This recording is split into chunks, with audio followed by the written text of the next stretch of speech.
మా latest videos కోసం మా ఈ తెలుగు న్యూస్ ఛానల్ సబ్స్క్రైబ్ చేసి గంట సింబల్ యాక్టివేట్ చేసుకోండి.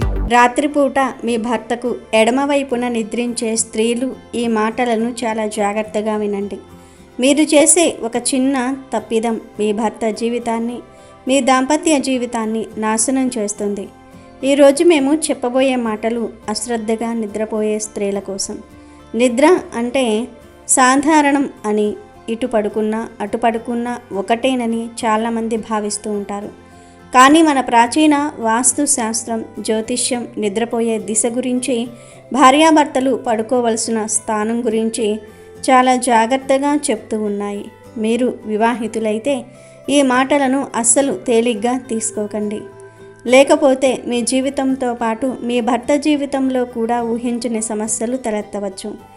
ఈరోజు మేము మీకు ఒక అద్భుతమైన, ఆశ్చర్యకరమైన విషయం చెప్పబోతూ ఉన్నాము. ఇది మీరు ఇంతకు ముందు బహుశా విని ఉండకపోవచ్చు.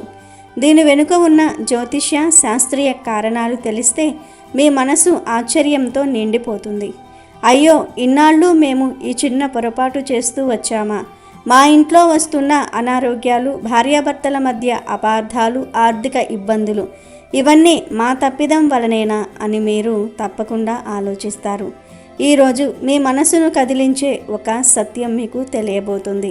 కాబట్టి ఈ వీడియోని మొదటి నుండి చివరి వరకు శ్రద్ధగా వినండి. అప్పుడే మేము చెప్పేది మీకు స్పష్టంగా అర్థమవుతుంది. సగం సగం వింటే మీకేమీ అర్థం కాదు.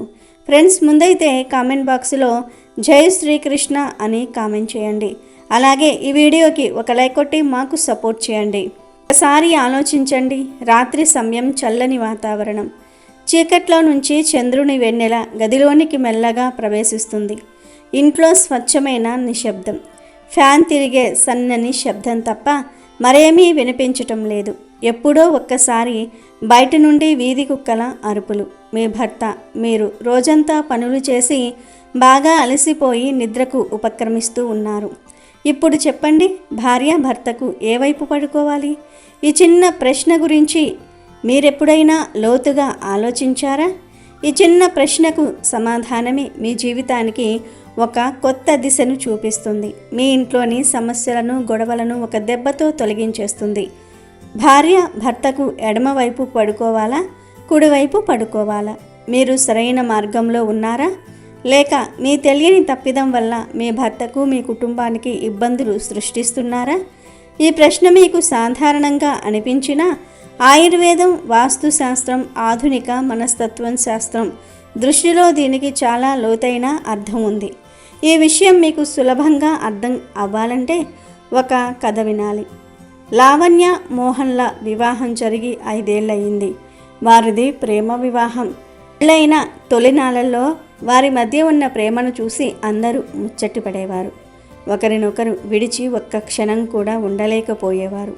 లావణ్య పుట్టింటికి వెళ్తే మోహన్కు బెంగ పట్టుకునేది. ఆమె గుర్తుకు రావటంతో తట్టుకోలేక మరుసటి రోజే ఆమెను కలవడానికి వెళ్ళిపోయేవాడు. కానీ పెళ్ళైన 1 సంవత్సరం గడిచిన తర్వాత వారి మధ్య మెల్లగా ఒక తెలియని నిశ్శబ్దం చోటు చేసుకుంది. వారి సంబంధంలో ఒక వింత అసంతృప్తి, దూరం కనిపించసాగాయి. కొంతకాలానికి వారి మధ్య చిన్న చిన్న విషయాలకే ప్రతిరోజు గొడవలు మొదలయ్యాయి. మోహన్ తనను ఇంతకు ముందులా ప్రేమించటం లేదని, పట్టించుకోవటం లేదని లావణ్యకు అనిపించేది. మరోవైపు లావణ్య తనను అస్సలు అర్థం చేసుకోవటం లేదని, తన కష్టాన్ని, ఒత్తిడిని గుర్తించటం లేదని మోహన్ భావించేవాడు. ఒకరి మనసు ఒకరు తెలుసుకోలేకపోతున్నారు. ఈ చిన్న చిన్న గొడవలు చిలికి చిలికి గాలివానగా మారి చివరికి విడాకుల వరకు వెళ్ళే పరిస్థితికి చేరుకున్నాయి. వారిద్దరూ మానసికంగా, శారీరకంగా కృంగిపోయారు. మోహన్కు వ్యాపారంలో నష్టాలు రావటం మొదలయ్యాయి. లావణ్యకు తరచుగా తలనొప్పి, నీరసం వంటి ఆరోగ్య సమస్యలు మొదలయ్యాయి. ఒకరోజు లావణ్య తీవ్రమైన నిరాశతో తన పాత స్నేహితురాలి ఇంటికి వెళ్ళింది.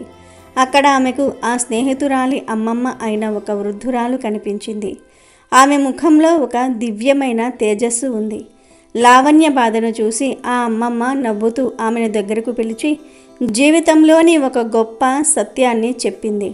అమ్మ, బాధపడకు. రాత్రిపూట నువ్వు నీ భర్తకు ఏ వైపున పడుకుంటున్నావో అదే మీ ఇద్దరి బంధంలోని మాధుర్యాన్ని నిర్ణయిస్తుంది.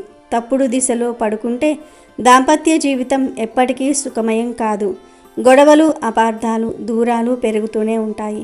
ఎంత సంపాదించినా ఇంట్లో డబ్బు నిలవదు. భాగ్యం కలిసి రానట్టు కష్టాలు ఒకదాని తర్వాత ఒకటి వస్తూనే ఉంటాయి.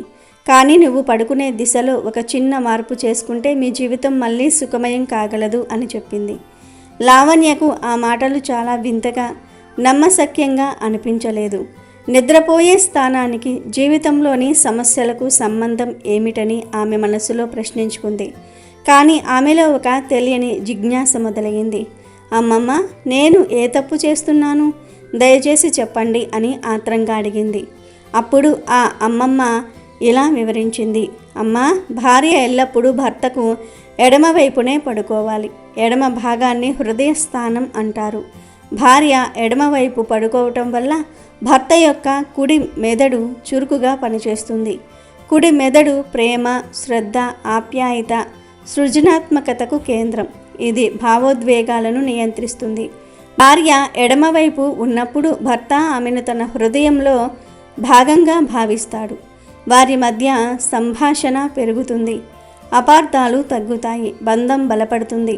ఆయుర్వేదం ప్రకారం కూడా ఎడమవైపు పడుకోవటం వల్ల శరీరంలో రక్త ప్రసరణ మెరుగుపడుతుంది.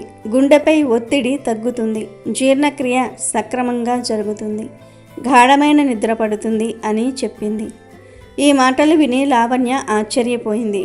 అయ్యో, నేను రోజు మా వారికి కుడివైపే పడుకుంటున్నాను అని గుర్తు చేసుకుంది.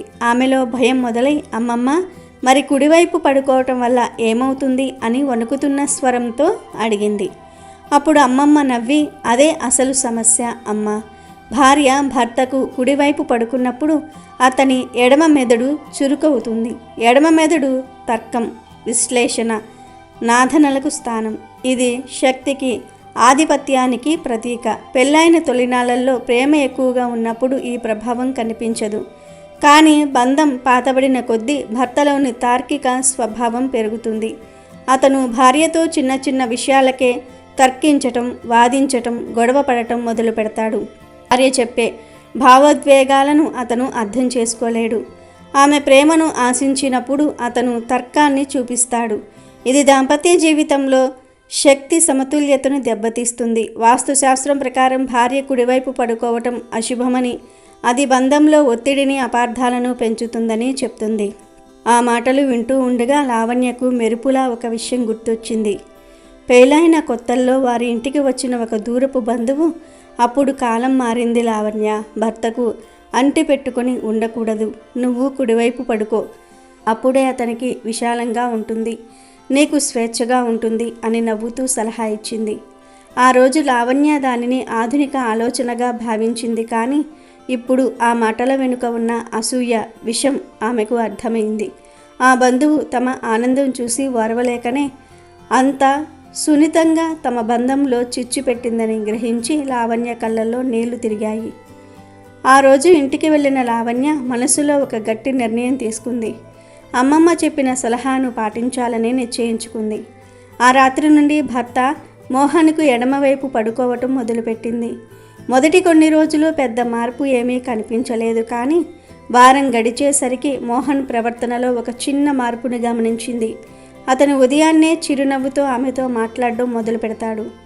ఆఫీసు నుండి వచ్చాక రోజు ఎలా గడిచిందని ఆప్యాయంగా అడగసాగాడు. నెమ్మదిగా వారి మధ్య గొడవలు తగ్గాయి. పాత ప్రేమ మళ్ళీ చిగురించటం మొదలయ్యింది. 2 నెలలు గడిచేసరికి వారి జీవితం మళ్ళీ మధురంగా మారింది. మోహన్ వ్యాపారం పుంజుకుంది. లావణ్య ఆరోగ్య సమస్యలు మాయమయ్యాయి. వారి జీవితంలో కొత్త కాంతి వెలిగింది. ఒక చిన్న మార్పు ఇంత పెద్ద అద్భుతాన్ని చేస్తుందని ఆమె గ్రహించింది. ఇప్పుడు మీకు ఎడమ కుడివైపు పడుకోవటం వల్ల కలిగే లాభ నష్టాలు అర్థమయ్యాయి కదా. కానీ కేవలం దిశ మార్చుకుంటే సరిపోదు. మీరు కొన్ని ముఖ్యమైన జాగ్రత్తలు కూడా తీసుకోవాలి. ఈ మాటలను చివరి వరకు వింటే మీ బంధాలు, ఆరోగ్యం రెండూ మెరుగుపడతాయి.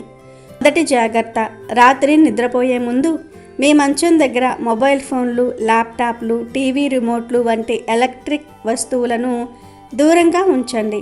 వీటి నుండి వెలువడే రేడియేషన్ మీ నిద్ర నాణ్యతను దెబ్బతీస్తుంది, మెదడుకు విశ్రాంతి లేకుండా చేస్తుంది. ఇది మనసులో ఒత్తిడిని, చికాకును పెంచి మరుసటి రోజు గొడవలకు దారితీస్తుంది.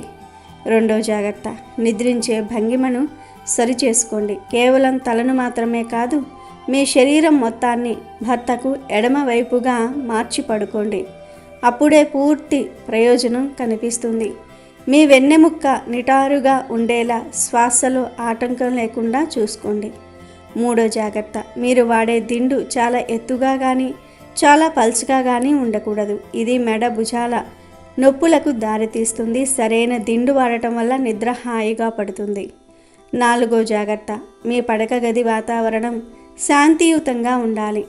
మృదువైన లైటింగ్, సుగంధభరితమైన అగరుబత్తి లేదా దీపం వెలిగించండి. మీరు పడుకునే చాప లేదా దుప్పటి శుభ్రంగా సువాసనగా ఉండాలి. ఈ వాతావరణ దాంపత్యంలో ఆప్యాయతను పెంచుతుంది. ఐదో జాగ్రత్త, నిద్రలోనికి వెళ్లే ముందు కోపాన్ని, ఒత్తిడిని, రోజంతా జరిగిన సంఘటనలను పూర్తిగా వదిలివేయండి. ఎవరైనా మిమ్మల్ని తిట్టినా బాధపెట్టినా దాన్ని మర్చిపోండి. మంచి ఆలోచనలతో నిద్రలోనికి జారుకోండి. మీ కుటుంబ పిల్లలు, మీ కలల గురించి ఆలోచించండి. సానుకూల ఆలోచనలతో నిద్రిస్తే మీ జీవితం కూడా సానుకూలంగా మారుతుంది. ఇప్పుడు మీ బంధాన్ని మరింత బలపరిచే కొన్ని సులువైన ఉపాయాల గురించి తెలుసుకుందాం. నిద్రకు వెళ్లే ముందు మీ భర్తతో కనీసం 5 నిమిషాలైనా మాట్లాడండి. మొబైల్, టీవీ పక్కన పెట్టి ఒకరి కళ్ళల్లోనికి ఒకరు చూస్తూ ఆప్యాయంగా సంభాషించుకోండి. ఇది రోజంతా పడిన అలసటను, ఒత్తిడిని మాయం చేస్తుంది. మీరు భావోద్వేగంగా ఒకరికొకరు దగ్గరవుతారు. నిద్రకు ముందు గదిలో చందనము, జాస్మిన్ లేదా గులాబీ వంటి సుగంధాలను వ్యాపింపజేయండి. ఇవి మనసును శాంతపరిచి ఆనందకరమైన నిద్రను కలిగిస్తాయి. నిద్రకు ముందు ఒక గ్లాస్ గోరువెచ్చని నీరు త్రాగండి. ఒకవేళ ఏ కారణం చేతనైనా భర్తకు ఎడమవైపు పడుకోలేని పరిస్థితి ఉంటే కనీసం నిద్రపోయే ముందు 1 నిమిషం పాటు మీ భర్త చేతిని పట్టుకొని కళ్ళు మూసుకొని గాఢంగా శ్వాస తీసుకోండి. ఇది మీ ఇద్దరి మధ్య శక్తి ప్రవాహాన్ని సరిచేసి అపార్థాలను తొలగించేస్తుంది. వాస్తుశాస్త్రం ప్రకారం నిద్రపోయే దిశ కూడా చాలా ముఖ్యం. తల దక్షిణం వైపు, కాళ్ళు ఉత్తరం వైపు పెట్టి నిద్రించటం ఉత్తమమైనది. ఇది గాఢమైన నిద్రను, మనశ్శాంతిని, సరైన శక్తి ప్రవాహాన్ని అందిస్తుంది. ఈ దిశలో భార్య భర్తకు ఎడమవైపు పడుకుంటే అది వాస్తు ప్రకారం అత్యంత ఆదర్శవంతమైన స్థితి. అలాగే ఇంట్లో విరిగిపోయిన వస్తువులను, చిరిగిన ఫోటోలను ఉంచకండి.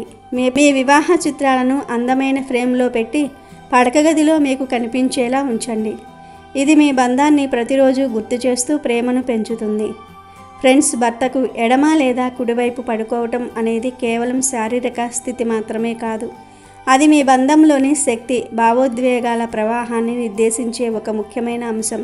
మన సాంప్రదాయాలలో ప్రతి చిన్న విషయంలోనూ లోతైన అర్థం దాగి ఉంది.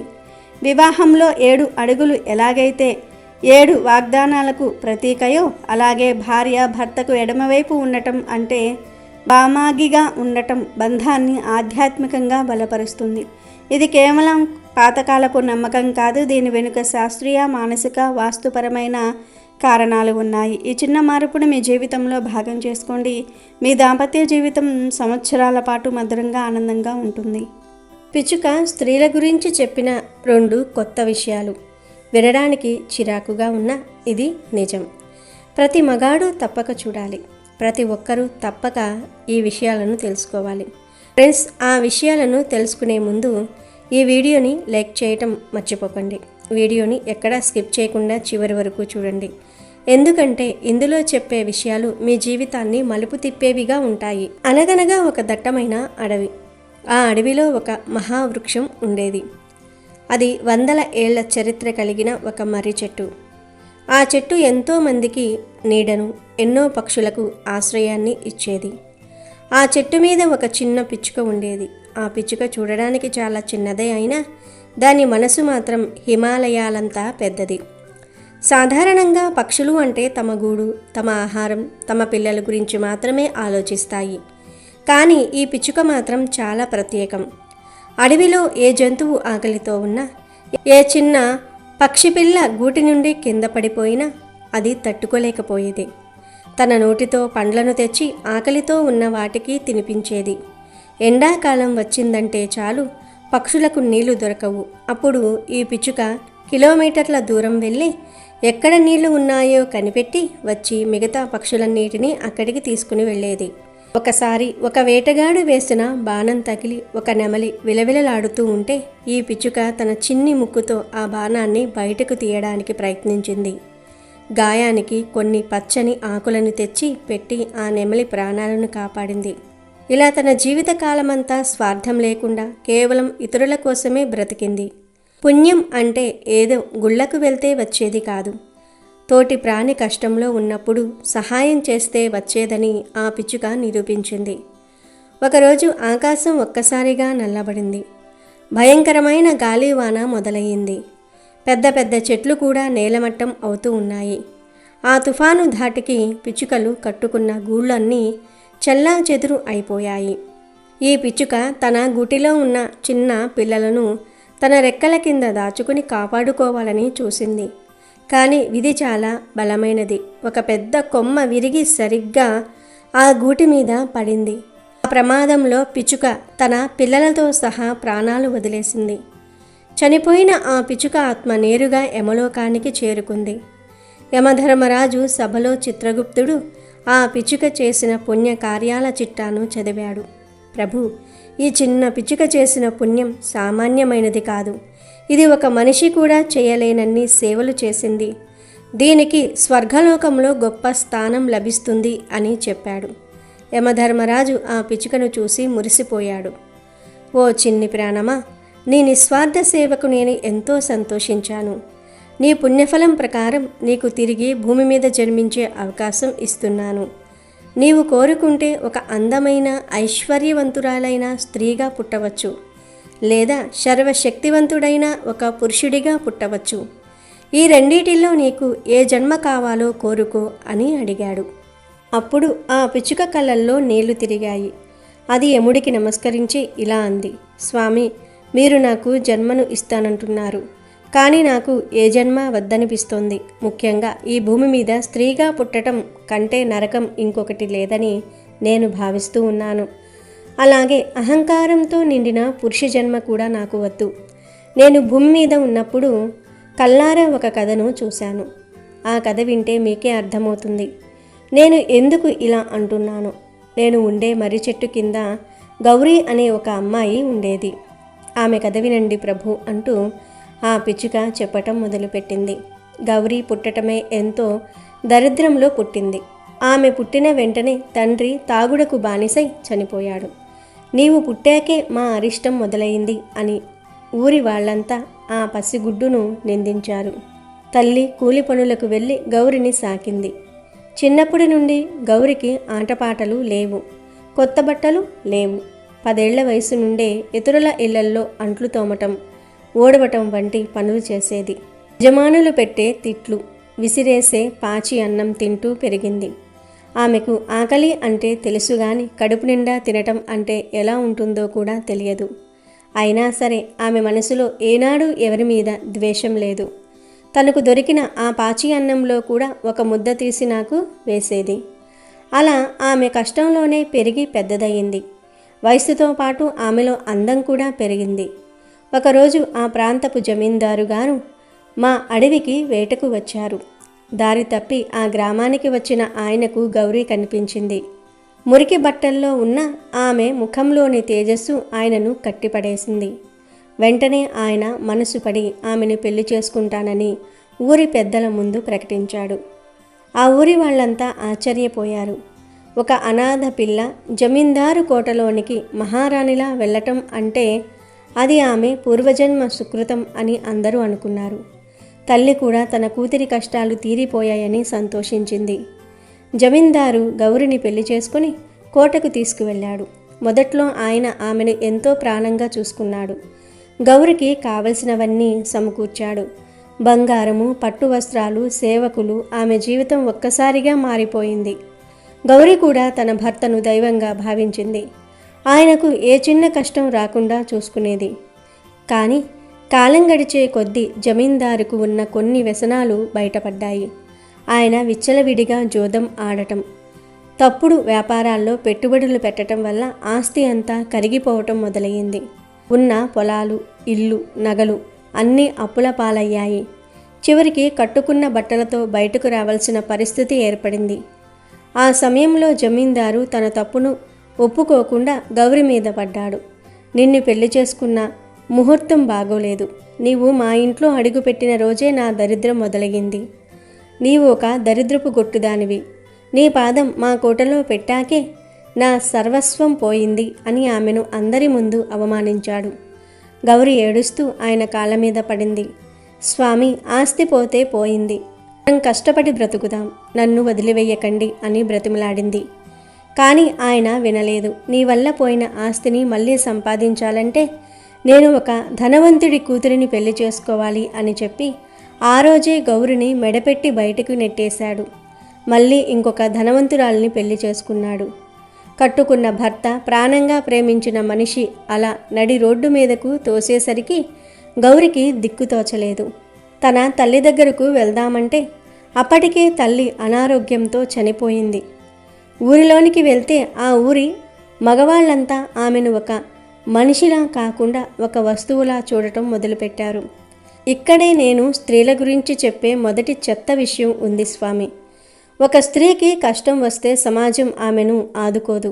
పైగా ఆమెలో తప్పు వెతుకుతుంది. భర్త వదిలేశాడంటే ఈమెలో ఏదో లోపం ఉండే ఉంటుంది. ఈమె వ్యక్తిత్వం బాగోలేదు, అందుకే ఆయన వదిలేశాడు అని ముద్ర వేస్తారు. ఊరిలోని మగవాళ్ళు ఆమె చుట్టూ తిరగటం మొదలుపెట్టారు. ఆమెకు నీడ ఇవ్వటం కోసం కాదు, ఆమెను అనుభవించటం కోసం. ఒకప్పుడు మహారాణిలా చూసిన కళ్ళే ఇప్పుడు ఆమెను నీచంగా చూశాయి. వీధుల్లో వెళ్తూ ఉంటే అసభ్యకరమైన సైగలు చేసేవారు. భర్త లేని దానివి కదా, మా దగ్గరకు రా, నిన్ను బాగా చూసుకుంటాం అని ముఖం మీదే అడిగేవారు. అది విన్నప్పుడు గౌరి గుండె తరుక్కుపోయేది. ఆమె గౌరవంగా బతకాలని చూస్తూ ఉంటే ఈ మగ సమాజం ఆమెను బజారు మనిషిని చేయడానికి సిద్ధపడింది. ఇంకో రెండో చెత్త విషయం ఏమిటంటే స్వామి, పురుషులు తమ అహంకారం కోసం ఎంతకైనా తెగిస్తారు. ఆ జమీందారు రెండో పెళ్లి చేసుకుని సుఖంగా ఉన్నాడు. కానీ గౌరి మాత్రం ఆకలితో అలమటిస్తోంది. ఒక మగవాడు స్త్రీని వదిలేస్తే సమాజం అతన్ని ఏమీ అనదు. కానీ ఒక స్త్రీ అనాథగా మిగిలిపోతే ఆమె మీద పడి ఏడవడానికి అందరూ వస్తారు. గౌరి ఒక పూట తిండి కోసం కూలి పనికి వెళ్తే అక్కడ కూడా యజమానులు ఆమెను తప్పుడు చూపులతోనే వేధించేవారు. నువ్వు నాకు లొంగిపోతేనే నీకు పని ఇస్తాను అని షరతులు పెట్టేవారు. ఒక పక్క ఆకలి, మరో పక్క అవమానం. గౌరి ఏడుస్తూ నేను ఉన్న మర్రి చెట్టు దగ్గరకు వచ్చింది. ఆమె కళ్ళల్లో ఉన్న వేదన చూసి నా ప్రాణం విలవిలలాడిపోయింది. ఒక స్త్రీగా పుట్టటం అంటే ఇంత నరకమా అని నాకు అప్పుడే అనిపించింది. ఆమె తన పాత జ్ఞాపకాలను తలుచుకుంటూ ఏడ్చింది. చిన్నప్పుడు తిండి లేక ఏడ్చాను, ఇప్పుడు గౌరవం లేక ఏడుస్తున్నాను. నేను చేసిన పాపం ఏమిటి? కేవలం ఆడదానిగా పుట్టటమే నా పాపమా అని ఆకాశం వైపు చూస్తూ అరిచింది. ఆమెకు ఆకలి వేస్తూ ఉంటే తినడానికి అన్నం లేదు, దాహం వేస్తూ ఉంటే నీళ్లు ఇచ్చే నాథుడి లేడు. ఊరి చివర ఉన్న ఆ చెట్టు దగ్గరకు ఎవరైనా వస్తారేమో అని ఆశగా చూసింది. కానీ అక్కడికి వచ్చిన మగవాళ్ళు కూడా ఆమె ఆకలిని తీర్చటం కంటే ఆమె శరీరాన్ని ఎలా వాడుకోవాలా అని ఆలోచిస్తూ ఆమె చుట్టూ తిరిగారు. ఆ నీచమైన చూపులను భరించలేక గౌరి ఆ రోజంతా ఏడుస్తూనే ఉంది. చివరికి నీరసించిపోయి ఆ చెట్టు కిందనే ఒరిగిపోయింది. ఆమె చనిపోయే క్షణంలో కూడా మళ్ళీ జన్మంటూ ఉంటే ఆడదానిగా మాత్రం పుట్టకూడదు అని మొక్కుకుంది. ఆమె ఆత్మ ఆ శరీరాన్ని వదిలి వెళ్ళేటప్పుడు కూడా ఆ చుట్టుప్రక్కల ఉన్న మగవాళ్ళు ఆమె చనిపోయిందని బాధపడలేదు. ఈ శవం మీద ఉన్న చిన్న చిన్న నగల కోసం గొడవ పడ్డారు. ఇది మనుషుల నైజం స్వామి, ఇది మగవారి బుద్ధి. ఇప్పుడు చెప్పండి ధర్మరాజా, నేను స్త్రీగా ఎందుకు పుట్టాలి? స్త్రీ అంటే కేవలం పురుషుడి అవసరాలు తీర్చే వస్తువా? ఆమెకు మనసు ఉండదా? ఆమె కష్టాలకు విలువ ఉండదా? ఒక మగవాడు ఎన్ని తప్పులు చేసినా సమాజం క్షమిస్తుంది, కానీ ఆడది ఏ తప్పు చేయకపోయినా నిందలు మొయ్యాలి. ఆమె విజయం సాధిస్తే వెనుక ఎవరో మగవాడు ఉన్నాడు అంటారు. ఆమె ఓడిపోతే ఆమె చేతగానిది అంటారు. మగవాడికి అహంకారం ఎక్కువ, స్త్రీకి కన్నీళ్లు ఎక్కువ. ఈ భూమి మీద మానవత్వం చచ్చిపోయింది. మనుషులు ఒకరిని ఒకరు ప్రేమించుకోవటం మానేశారు. స్వార్థం, కామం, అహంకారం వీటితోనే మనుషులు బ్రతుకుతున్నారు. ఇలాంటి మనుషుల మధ్య నేను ఉండలేను. పురుషుడిగా పుడితే నాకు అహంకారం వస్తుందేమో, మళ్ళీ నేను కూడా ఇంకొక గౌరిని ఏడిపిస్తానేమో అన్న భయం నాకు ఉంది. స్త్రీగా పుడితే ఆ కష్టాలను భరించే శక్తి నాకు లేదు. అందుకే నాకు ఈ 2 జన్మలు వద్దు. నేను పక్షిగా ఉన్నప్పుడు చేసిన ఆ కొద్దిపాటి పుణ్యాన్ని నాకు ప్రసాదంగా ఇచ్చి ఈ జనన మరణ చక్రం నుండి నన్ను విముక్తుణ్ణి చెయ్యండి. నాకు మోక్షం ప్రసాదించండి. ఆ భగవంతుడి పాదాల దగ్గర శాశ్వతంగా ఉండేలాగా దీవించండి అని వేడుకుంది. పిచ్చుక చెప్పిన మాటలు విన్న యమధర్మరాజు కళ్ళు చెమర్చాయి. సృష్టిని శాసించే యముడు కూడా ఒక క్షణం మౌనంగా ఉండిపోయాడు. చిత్రగుప్తుడు తన పుస్తకాన్ని పక్కన పెట్టేశాడు. ఒక చిన్న పిచ్చుక భూమి మీద ఉన్న ఇంత పెద్ద సత్యాన్ని గ్రహించిందంటే అది సామాన్యమైన విషయం కాదు. యముడు ఆ పిచ్చుక దగ్గరకు వచ్చి, ఓ పుణ్యాత్మురాలా, నీవు చెప్పినవన్నీ అక్షర సత్యాలు. మనుషులు తమ బుద్ధిని మార్చుకోనంతకాలం భూమి మీద నరకం ఉంటూనే ఉంటుంది. స్త్రీని గౌరవించిన జాతి ఎప్పటికీ బాగుపడదు. పురుషులు తమ అహంకారాన్ని వీడనంతకాలం శాంతి ఉండదు. నీవు మనిషిగా పుట్టి ఈ బాధలు అనుభవించటం నాకు ఇష్టం లేదు. నీవు కోరుకున్నట్లే నీకు మోక్షాన్ని ప్రసాదిస్తున్నాను. నీవు మాయా ప్రపంచం నుండి విముక్తి పొంది పరమాత్మలో ఐక్యమైపో అని వరమిచ్చాడు. వెంటనే ఆ పిచ్చుక ఆత్మ ఒక దివ్యమైన కాంతిగా మారి ఆకాశంలోనికి కలిసిపోయింది. ఈ కథ మనకు నేర్పే పాఠం ఒక్కటే. మనం మగవారిగా పుట్టినందుకు గర్వపడటం కాదు, మన ప్రవర్తనను మార్చుకోవాలి. జమీందారులా తన తప్పులను భార్య మీదకు నెట్టివేయటం పురుష లక్షణం కాదు. కష్టకాలంలో భార్యకు వెన్నెముక్కలా నిలబడడమే నిజమైన మగతనం. అలాగే సమాజం కూడా ఒక స్త్రీ ఒంటరిగా ఉందంటే ఆమెను వేధించటం కాకుండా ఆమెకు రక్షణ కవచంలా నిలబడాలి. పిచ్చుక చెప్పిన ఆ 2 చెత్త విషయాలు మనల్ని ఆలోచింపజేయాలి. మగవాడు తన విజయాన్ని తనది అనుకుంటాడు, తన ఓటమిని మాత్రం స్త్రీ మీదకు నెట్టేస్తాడు. ఇది మొదటిది. రక్షణ లేని స్త్రీని చూస్తే సమాజం సానుభూతి చూపదు, సదా దాన్ని అవకాశంగా మార్చుకోవాలని చూస్తుంది. ఇది రెండవది. ఈ 2 దుర్గుణాలు మన సమాజం నుండి పోవాలి. స్త్రీని గౌరవించే సమాజం మాత్రమే సుభిక్షంగా ఉంటుంది. నేటి కాలంలో కూడా ఎంతోమంది గౌరీలు మన కళ్ళ ముందే కన్నీళ్లు పెడుతూ ఉన్నారు. భర్తల వేధింపులకు, సమాజపు నీచపు చూపులకు బలైపోతూ ఉన్నారు.